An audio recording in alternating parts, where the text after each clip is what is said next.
guys, so I'm here today to do my autumn TBR. Summer is coming to a close and I just thought I would share with you the books that I'm really excited to get to at the moment and plan on reading in autumn. Of course, this might change. This is all based on how I'm feeling right now.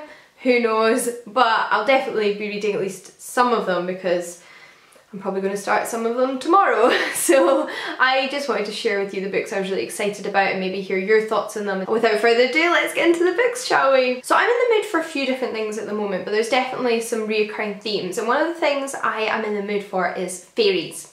So I have two books with fairy characters that I plan on getting to in autumn that have been on my bookshelf for one of them only a couple of months, another one I think I've had for about a year. But the first one is Marie Brennan's Midnight Never Come. Marie Brennan is the author of A Natural History of Dragons, which I didn't love because I was expecting to be more about dragons than it was. But I didn't object to the writing style or anything like that. It was just a bit disappointing given the expectations I'd gone into it with. This one, however, is a historical novel with fairies. It's set in the court of Elizabeth I, Queen of England, but in London there is in fact a second queen, and this queen is underground and rules the fairy kingdom. And I believe this one is about the fairy and human politics becoming intertwined and how those affect one another, and I guess the magical realm leaking into the non-magical realm, so it sounds really fascinating. I haven't read a lot of fairy books in the past few years, but I was obsessed with fairies as a child, so it's something I'd really like to pick up more of, and I'd love your recommendations for more adult literature with fairy characters. But another book I have, it just looks like one of the most beautiful fantasy books I've ever seen, and that is Elfland by Frida Warrington. I know this says elf on the front, but I think it's quite generally about fae type creatures. And this, I believe, is about people living in the ordinary world but who are descendants of a magical fairy race. They've not had access to that magical birthright, and now one of the siblings has been accused of a crime. So I think there's quite a lot going on in this one. I've read the first little bit and there's quite a lot of characters, so I'm sure it's a bit of an epic kind of fantasy set in our world slash the magical fairy world. So I'm excited to see what's within these pages. Then I've got a couple of thrillers and a couple of just generally mysterious sounding novels, and as you can probably tell from my recent videos, I've been really into that kind of thing recently. And the first one is The Room by the Lake by Emma Dibdin. This is about a woman who is escaping her life and her family and all of the turmoil she's experienced in her past and trying to get out there and find herself and that kind of thing. And she ends up meeting a young man who she develops feelings for, and she asks him to introduce her to his family.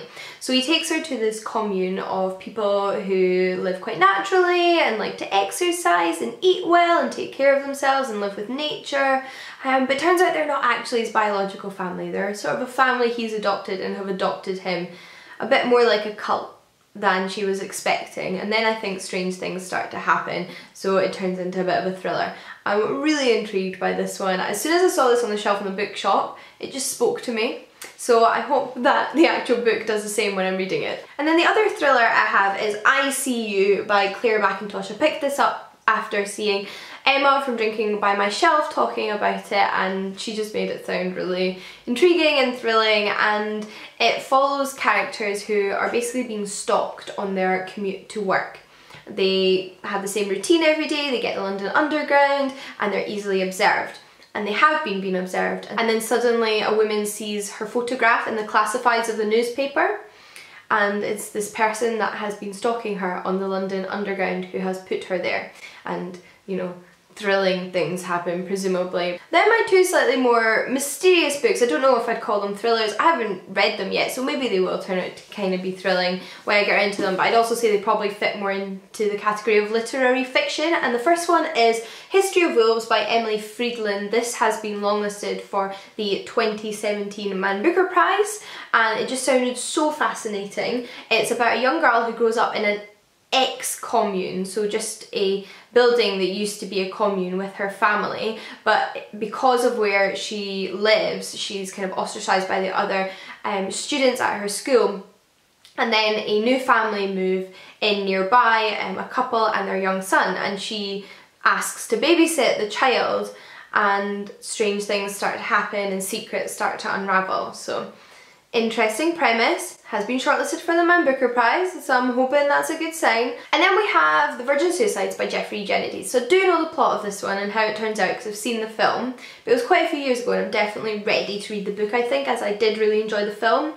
And this is about a group of sisters who are pretty mollycoddled by their mother, and they don't have a lot of freedom, but at the same time the rest of the young people around them are just fascinated by them and kind of obsessed by them, and their story is told from the perspective of the boys in their neighbourhood who are so fascinated by them. And as the title of the story implies, there are unexpected suicides that occur. I then have a sequel I'd like to read. I read the first book in this series a couple of years ago and loved it, so I'd really like to get to at least the second one, if not the third one, and that is the next two books in Roddy Doyle's Barrytown trilogy, which starts with The Commitments. The Commitments follows a group of teenagers in Dublin who start up a band called The Commitments in order to perform soul music in the 1980s, and it is such a wonderful story. It's really comical, it's really endearing, and just a really great read. I really like Roddy Doyle, and I've just never gotten around to reading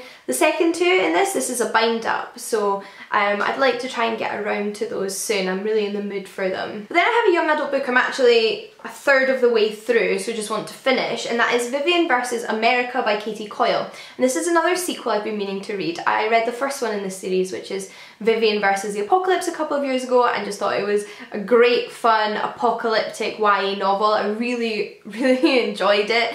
It's about a young girl, Vivian Apple, whose parents disappear one night along with the rapture. Everyone in America has started worshipping this new religion, the religion of Frick, which is sort of a combination of a religious cult and like hyper-capitalism.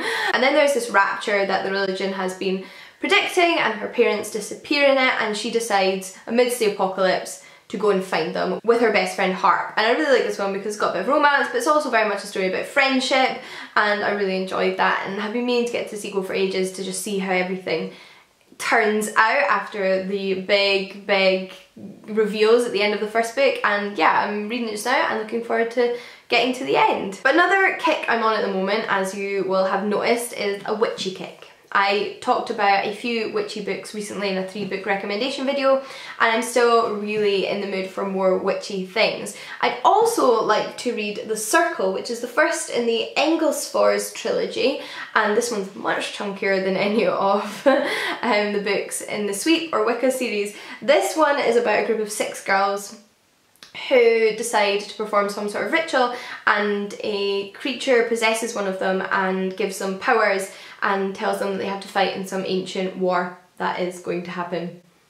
Yeah, sounds great. I then have a couple of audiobooks on my Audible app that I would like to get to in the autumn. The first one is a non-fiction book called Evicted, Poverty and Profit in the American City by Matthew Desmond. Now this one is written by the author who spent a lot of time in America with families living on the verge of poverty or on the poverty line, and about their constant struggle to keep their homes. And it just sounds so important and timely, and something that I'm sure a lot of people should read. It's hard to comment because I don't know how good the book is yet, but if it's good, it's definitely something people should read, and it's something people should be talking about. And I think they are, but obviously we need to keep that discussion going, because I think poverty and housing isn't just an issue in the US either. And I like the idea, although this is being written by the author, it's the experiences of real people and he's talking to real people. I then have The Name of the Rose by Umberto Eco. This is a murder mystery detective novel set in the 1300s, and the detective is a monk and the murders are happening in a monastery. It is definitely one of Umberto Eco's most famous works. It has a film adaptation with Sean Connery that I know is really popular, and I have started this book in the past, but for whatever reason it just wasn't the right time, although I was enjoying the prose that I read. You know, these things happen, gets put down, life gets in the way. And ever since then I've been meaning to read it, and I decided to download the audiobook. The audiobook is about 21 hours long, so it's quite a hefty audiobook, but I think I'll really enjoy that. I really enjoy listening to audiobooks of Sherlock Holmes, and I think this has got a similar feel to it. And yeah, I've never heard a bad thing about The Name of the Rose. absolutely never. So I am really keen to listen to that one next on audiobook. In terms of physical non-fiction, I really want to get to my copy of Pride, the unlikely story of the unsung heroes of the miners' strike, which is inspired by the true story behind the hit film. So Pride is one of my all-time favourite films. It's about LGSM, who were lesbian and gay support the miners, a group that started in the 1980s during the miners' strike in order to support the miners. I know that was probably really obvious, but there we go.